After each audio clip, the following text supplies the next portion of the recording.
Ravi d'être là aujourd'hui avec vous pour la pose de la première pierre de ce futur équipement porté par cette Agricole. Donc nouvelle piscine, nouveau centre aquatique sur un terrain qui s'y prête parce que comme l'a rappelé Monsieur le maire, au cœur d'un complexe sportif. Donc aujourd'hui le projet va commencer réellement au mois de juin, nous espérons, et effectivement une ouverture pour la rentrée 2022.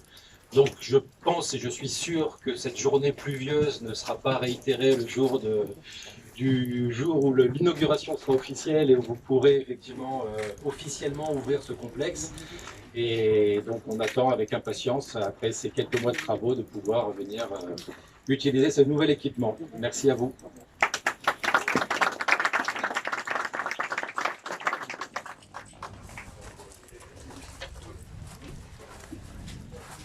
Bien, Madame la sous-préfète, représentante de l'État qui nous fait l'amitié de sa présence parmi nous ce matin, Monsieur le maire de Gijan, cher Marcel, Madame la vice-présidente à la politique sportive, chère Magali, Mesdames et Messieurs les élus, Madame la conseillère départementale, Messieurs les représentants du groupement, Mesdames et Messieurs les représentants associatifs, globalement, chers amis de Gijan et d'ailleurs, merci tout d'abord d'avoir répondu présent à notre invitation dans ce contexte si particulier.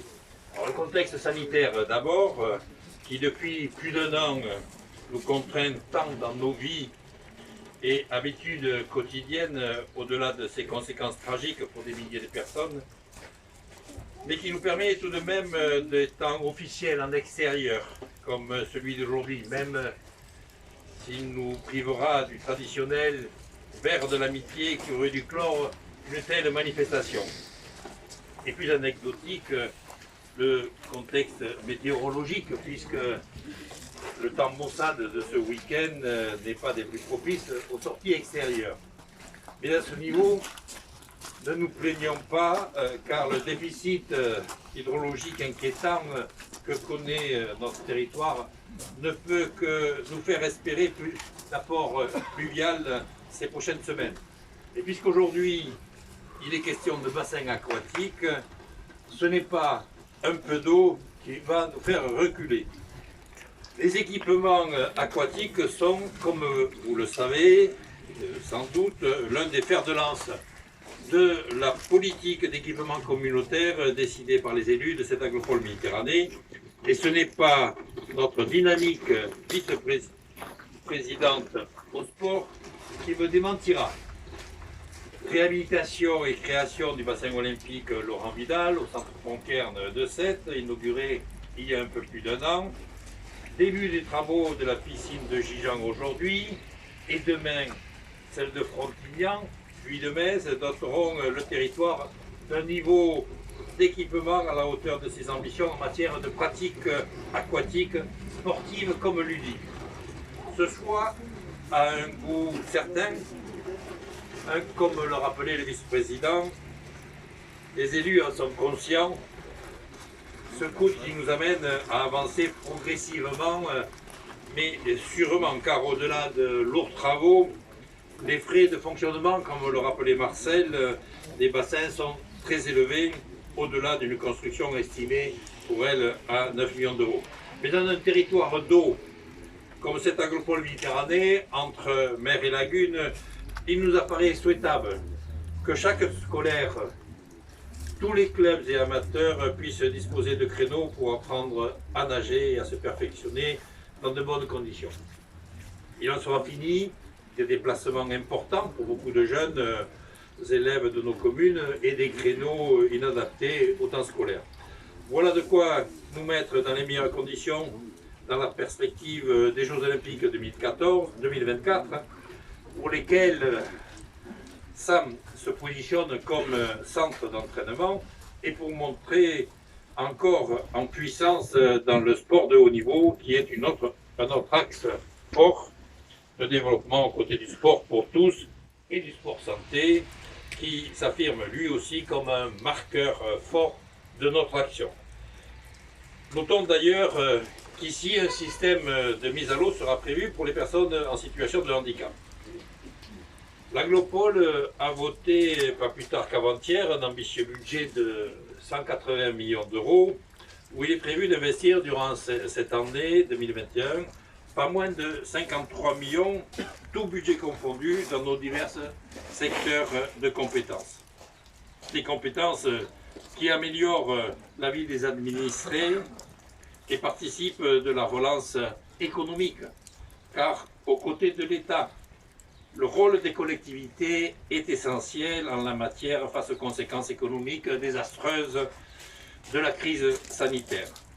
Pour revenir à Gijan et à sa piscine, des équipements sportifs comme celui-ci vont faire durant une quinzaine de mois travailler en plus de nombreux salariés de multiples corps de métier et de tous horizons, y compris ceux actuellement éloignés de l'emploi à travers la clause sociale que nous mettons en œuvre de manière plus affirmée chaque année encore.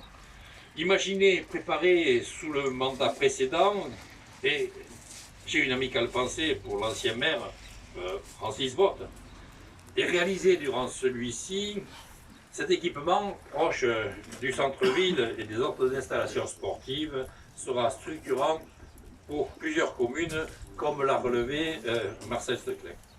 Il comprendra un bassin sportif, un bassin d'activité et des gradins qui permettront au public d'apprécier les prestations de tous les types d'utilisateurs. Un soin précieux a été apporté par les concepteurs au confort acoustique, visuel et thermique, au respect des normes HQE et à l'intégration paysagère au milieu des arbres sur les contreforts de la Gardiole, chère à nous tous et aux élus de Gijan plus que tout autre. Les plages extérieures seront elles aussi au cœur d'un écrin de verdure, tandis que les plus jeunes pourront s'amuser de jeux d'eau bien séparés du grand bassin. Autant d'éléments qui nous laissent espérer que les partenaires institutionnels qui nous accompagnent sur nombre de projets seront là aussi présents, car je connais l'attachement des responsables de toutes les collectivités à une pratique sportive affirmée. Là, je vais me tourner vers l'État, vers le département. Je n'ai pas vu la région, mais enfin, j'y pense fort. Et je pense que la présidente m'aura entendu. Je finirai en vous précisant que les prévisions de fréquentation sont estimées à 45 000 entrées de nageurs grand public, 1 500 pour les activités de forme aquatique, 3 500 scolaires et 3 500 pour les licenciés associatifs, avec 463 utilisateurs potentiels en simultané. Donc cet équipement ne risque pas de manquer de vie. Je souhaite désormais un bon travail aux équipes qui vont œuvrer au sein du groupement COS et FH Dalkia, dont je salue les représentants ainsi qu'à nos services, et en particulier les sports, les bâtiments et infrastructures qui suivront le chantier et préparent d'ores et déjà, sous la houlette de Magali Ferrier et en lien avec la commune, son fonctionnement quotidien. Et que les quelques gouttes qui nous viennent du ciel soient de la meilleure augure pour ce futur bassin aquatique.